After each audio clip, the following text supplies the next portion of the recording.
మహాశైలకు విజ్ఞప్తి సినిమా ఇందాకనే చూశానండి ఫ్రెండ్స్. సినిమా అయితే కొంచెం యావరేజ్గా ఉంది, మీరు అనుకున్నంత లేదు. కానీ ఇందులో సాంగ్స్ కానీ ఫైట్స్ కానీ అండ్ కామెడీ కానీ బాగుంది. కానీ స్టోరీయే కొంచెం లాగ్ అనిపించింది. ఆ రొటీన్ స్టోరీ ఉంది. ఎందుకంటే ప్రతి ఒక్క భర్త పెళ్ళైన తర్వాత వేరే అమ్మాయిని చూస్తూ ఉంటారు, అదే రొటీన్ స్టోరీ. దాంట్లో చూసిన తర్వాత ఒకవేళ బై మిస్టేక్లో వేరే అమ్మాయితో ఎఫ్ఐఆర్ పెట్టుకున్నాను అని ఒకవేళ భార్యకు చెప్తే ఎలా ఉంటుందో క్లైమాక్స్ స్టోరీ ఇదే. క్లైమాక్స్ ఫైట్స్ కానీ ఇదే స్టోరీ ఉంది. ఇందులో ఫైట్స్ అవన్నీ ఇంతే రొటీన్గా ఉన్నాయి. చాలామంది మేము మూవీ చాలా వేరే లెవెల్లో అనుకున్నాము. లాస్ట్ టైం మాస్ మహారాజా సినిమా కంటే ఇది ఇంకా బాగుంటుంది, ఈ సంక్రాంతికి ఖచ్చితంగా బరిలో ఉంటుంది, ఇట్టు కోరుతుంది అని చెప్పేసి అన్నారు. పాతదాల్ ఆ ట్రైలర్లో ఉన్న స్టోరీ మొత్తం ఇల్లు ఉంది, వేరే దాంట్లో లేదు. ట్రైలర్లో ఏముందో మీరు సినిమా ట్రైలర్ చూస్తే మాత్రం ఓకే, అక్కడికి వచ్చి గింతే ఉంది, ఇంక వేరే ఏం లేదు. కానీ ఇందులో సత్య గారు మాత్రం బాగున్నారు. కామెడీ సత్య గారు కామెడీ బాగుంది. వెంకటేశ్వర గారు అయితే సెంటిమెంట్ పండిందాం అనుకున్నారు, కానీ అదంతా లేదు. కానీ చాలా మంది యాక్టర్స్ ఉన్నారు.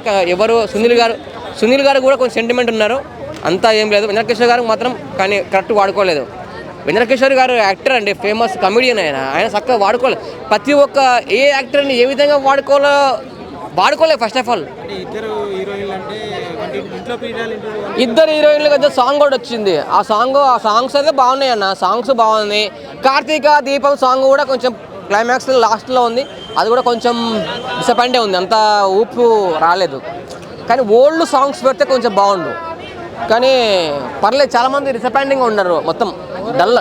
ఓవరాల్గా 2.5 రేటింగ్ ఇస్తాము. సినిమా మీరు అనుకున్నంత లేదు, చూడొచ్చు, వన్ టైం చూడొచ్చు, ఎంజాయ్ చేయొచ్చు నీట్గా. అండ్ ప్రతి ఒక్క భర్త వచ్చి సినిమా చూడండి. మీ భార్య మాత్రం తీసుకురాకండి, ఫస్ట్ ఆఫ్ ఆల్ తీసుకొస్తే మీకు చుక్కలే.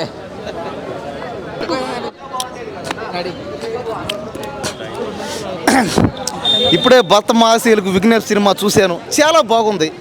రవితేజ గారు ఎప్పుడు ఏ సినిమా తీసినా కూడా ఆ సినిమాలు చాలా బాగుంటాయి. డ్యాన్సులు ఉంటాయి, ఫైట్లు ఉంటాయి, రొమాన్స్లు ఉంటాయి, కామెడీలు ఉంటాయి. ఎక్కడ కూడా అసలు ఏ మాత్రం తగ్గకుండా అంత కామెడీ. ఫైట్స్లో కామెడీ ఉంది, డ్యాన్స్లో కామెడీ ఉంది, రొమాన్స్లో కామెడీ ఉంది, అలాగే ఆ మధ్య స్టోరీలో చాలా కామెడీ ఉంది. సినిమా చూస్తున్నంతసేపు ఏదో అంటే కొత్తగా తనం అనమాట, కాబట్టి అంత కామెడీగా ఉంటుంది. కాబట్టి మాలాంటి కమెడియన్స్కి, యాక్టర్స్కి, అందరికీ, పెళ్ళైన వాళ్ళకి, పెళ్లి కాని వాళ్ళకి, సమాజంలో బ్రతికే ప్రతి ఒక్కరికి ఈ సినిమా చూసి హక్కు ఉంది.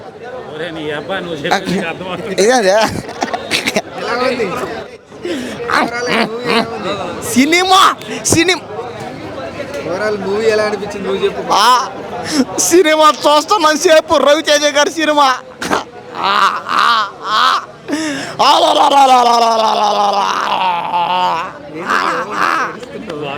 ఈ సినిమా కదా కావాలి మాకు, కానీ మధ్యలో రొమాంటిక్ సీన్లు పెట్టినట్టు పెట్టి తీసేశారు. బాధ వేస్తుంది భయ. నాకు రొమాన్స్ కావాలి భయ, రొమాన్స్ కావాలి, నాకు రొమాన్స్ కావాలా, నా రొమాన్స్ కావాలా. రొమాన్స్ ఉంది, పైనే ఉంది భయ, అదేని బాధ. అన్న బెడ్రూమ్లో పోయాడు, పట్టుకున్నాడు హీరోయిన్ని, ముద్దు బెడ్రూమ్లో కట్టిన సీను. అబ్బా మా బతుకులకి ఎలాగో పెళ్లి కాదు, ఎలాగో ఏ అమ్మాయి పడదు.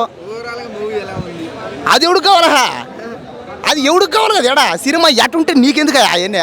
నీకు రొమాంటిక్ సీన్లు ఉన్నాయో లేవా? మాకు కావాల్సింది అదే కదా. నువ్వు సరిగ్గా చూడలేదు సినిమా. భర్త మహాశైలు విఘ్నేష్ సినిమా నేను చూసా. ఇద్దరు అమ్మాయిలతో రొమాన్స్ చేసాడు. ఒక ఆమెతో పెళ్ళైంది, ఇంకో ఆమెతో పెళ్లి కాల. నిజ జీవితంలో కూడా అదే స్టోరీ అనమాట. ఇది ఏంటంటే పెళ్ళైన వాడు అందరూ పక్క దేశం పక్క ఊరు పోతాడు, పోయి ఆడ బంచికి బొమ్మ అవుద్ది. అప్పుడు మళ్ళీ వస్తారు ఇక్కడికి, పెళ్ళామో ఉంటుంది తెలిస్తేనే. అదే పెళ్ళానికి తెలియకుండా ఉంటే సేఫ్ అయిపోవచ్చు. కాబట్టి పెళ్ళాంతో తెలిసిపోయిన తర్వాత ఆ సమస్య నుంచి ఎలా బయటికి రావాలనేది ఈ సినిమా. కాబట్టి సినిమా చూస్తాను.